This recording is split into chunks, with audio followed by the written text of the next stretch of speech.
Welcome to magical studies. आज हम discuss कर रहे हैं प्रोग्राम्ड लर्निंग की जो उसका सेकंड टाइप है, दैट इज ब्रांच्ड लर्निंग के बारे में। ब्रांच्ड लर्निंग को हम शाखीय अधिगम भी कहते हैं और शाखीय अधिगम के बारे में आज हम समझेंगे। शाखीय अधिगम जो है या ब्रांच्ड लर्निंग जो है वो डेवलप की थी नॉर्मन ए क्राउडर ने 1954 में। ये क्राउडर ने दी थी, इसीलिए इसका जो नाम है वो क्राउडेरियन प्रोग्रामिंग भी कहते हैं। इसको क्राउडेरियन प्रोग्रामिंग के अलावा इंट्रिंसिक प्रोग्रामिंग भी कहा जाता है। और इसको हम आगे देखेंगे कि इंट्रिंसिक मीन्स आंतरिक प्रोग्रामिंग या आंतरिक अनुदेशन इसको क्यों कहते हैं।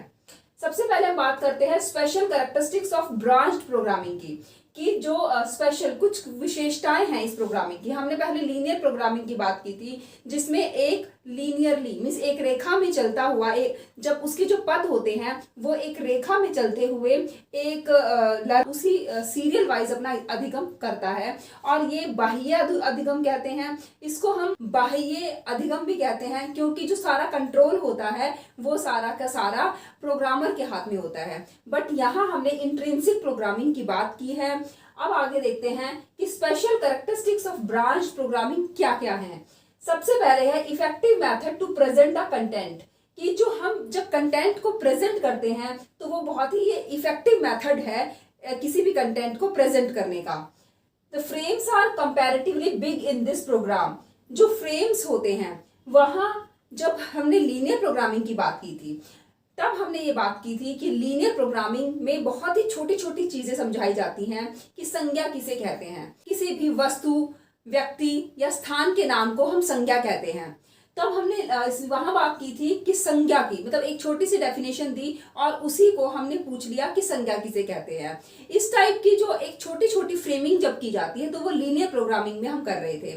बट यहाँ पे जो कंटेंट हम रखेंगे एक फ्रेम में वो बहुत ज्यादा बिग होगा। यहाँ पे अब डिपेंड करता है वो प्रोग्रामर के ऊपर कि वो जो कंटेंट है वो अपना एक पैराग्राफ में, दो पैराग्राफ में या फिर बहुत पूरा एक पेज की फॉर्म में भी वो अपना कंटेंट दे सकता है। Almost all the responses are controlled by the learner. यहाँ पे जब हम अब इसकी आगे डायग्राम इसका देखेंगे तब उसे पता चलेगा कि किस तरह से इसका पूरा कंट्रोल जो है वो एक लर्नर के हाथ में भी होता है कि उसको लर्निंग किस हिसाब से करनी है।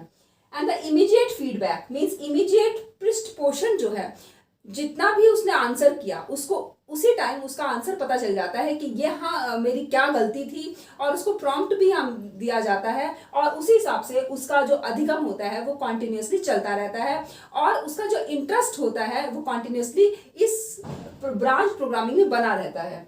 एंड द इमीडिएट, और इस यहाँ पे जो है वो MCQs पूछे जाते हैं। वहां पे हमने क्वेश्चन आंसर जो है वो फिल इन द ब्लैंक्स में या क्वेश्चन आंसर की फॉर्म में, वन वर्ड आंसर की फॉर्म में भी पूछे जा सकते हैं। बट यहाँ पे जो क्वेश्चन आंसर पूछे जाते हैं वो MCQs में की फॉर्म में ही पूछे जाते हैं इन द ब्रांच प्रोग्रामिंग और द शाखीय अधिगम में।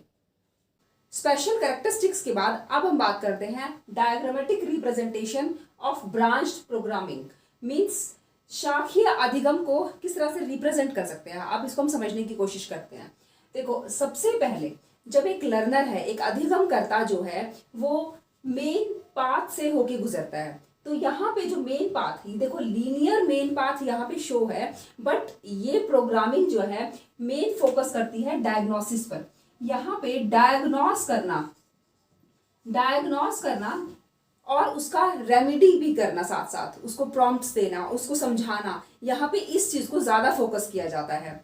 अगर यहाँ पे एक फ्रेम, फर्स्ट फ्रेम में यहाँ पे एक चीज को समझाया गया है, जैसे हमने यहाँ पे अगर हम किसी सेल के बारे में यहाँ पे समझाते हैं कि एक जो कोशिका के बारे में यहाँ बताया गया है। सबसे पहले अगर हम एक एग्जांपल लेके चलते हैं कि एक सेल है, cell is the smallest unit of life होती है and cell has different types of cell organelles and उसके नाम बता देते हैं कि cell has mitochondria, cytoplasm, nucleus and mitochondria is called the power house of the cell.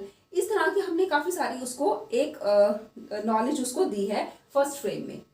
अब first frame को समझाने के बाद उससे कुछ MCQs पूछे जाते हैं।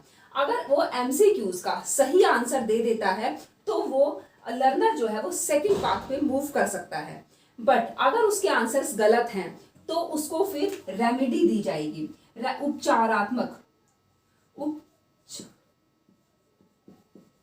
उपचार किया जाएगा। और ये जो जितने भी सारे ये जो उपचारात्मक उसके स्टेप्स हैं वो यहाँ पर जाएगा।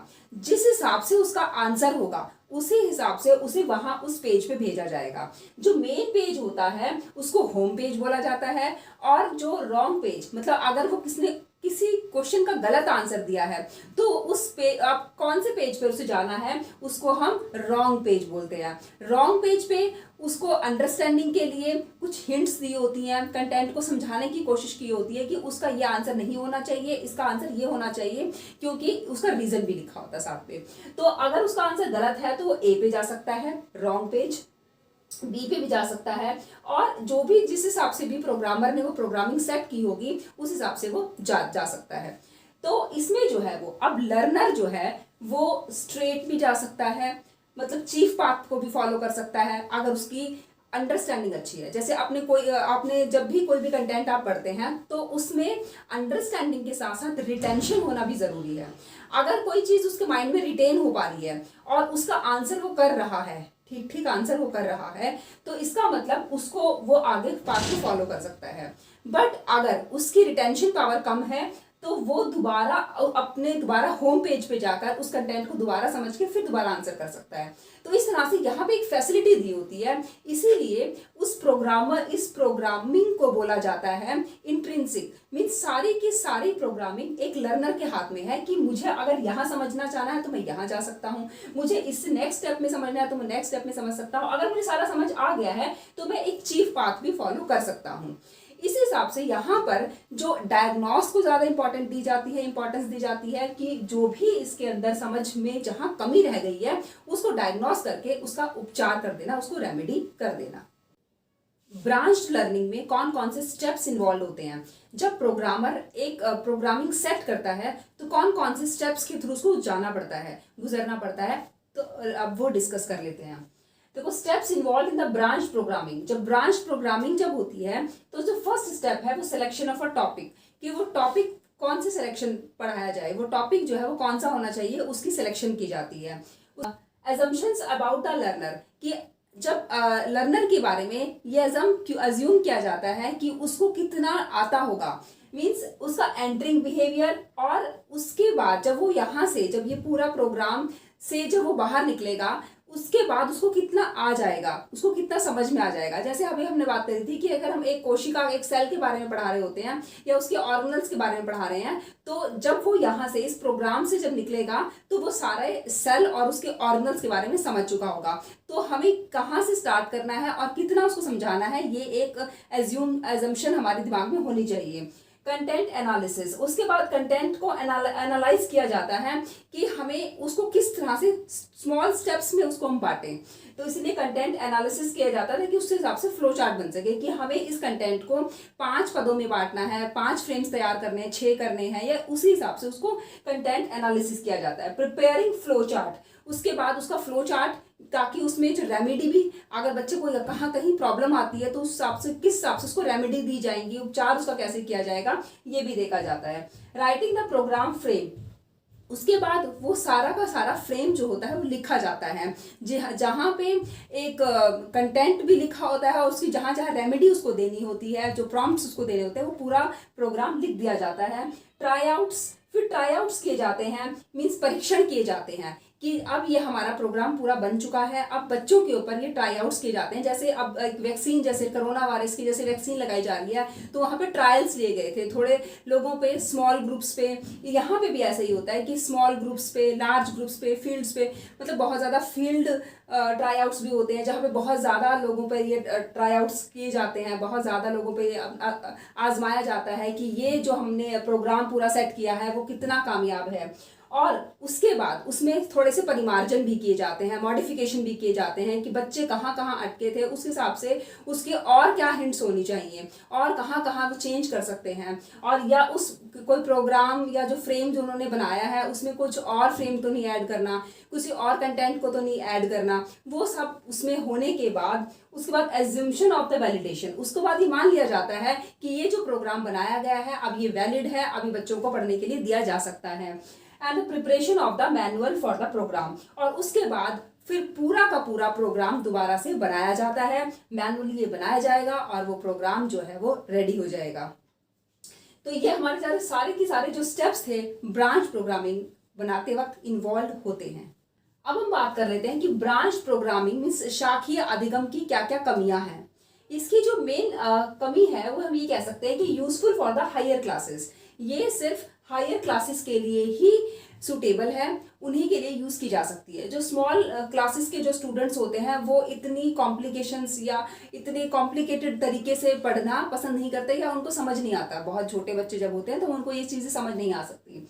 दूसरा, ये कॉस्टली प्रोग्राम है, इस यहाँ पे जो है बहुत ज़्यादा हिंट्स और ये मतलब बहुत ट्रेन प्रोग्रामर्स चाहिए, बहुत ज़्यादा इसमें ट्राई आउट्स करने पड़ते हैं, इसलिए ये जो प्रोग्राम है जो परीक्षण करके बनाया जाता है तो ये बहुत ही कॉस्टली भी पड़ जाता है। थर्ड है ये कि need skilled and train programmers, और यहाँ पे जो है बहुत ही स्किल्ड और ट्रेन प्रोग्रामर्स की जरूरत पड़ती है। Fourth is sometimes the student respond without having, क्योंकि यहाँ पे एमसीक्यूज पूछे जाते हैं। जब एमसीक्यूज का जब आंसर जब बच्चे करते हैं तो बिना अंडरस्टैंडिंग के, बिना समझ के, या कई बार तो पढ़ते भी नहीं है, बिना पढ़े भी वो गैस जो है वो कर देते हैं यहाँ पे कि बिना समझे ही वो रिस्पॉन्ड वहां पे करने लगते हैं।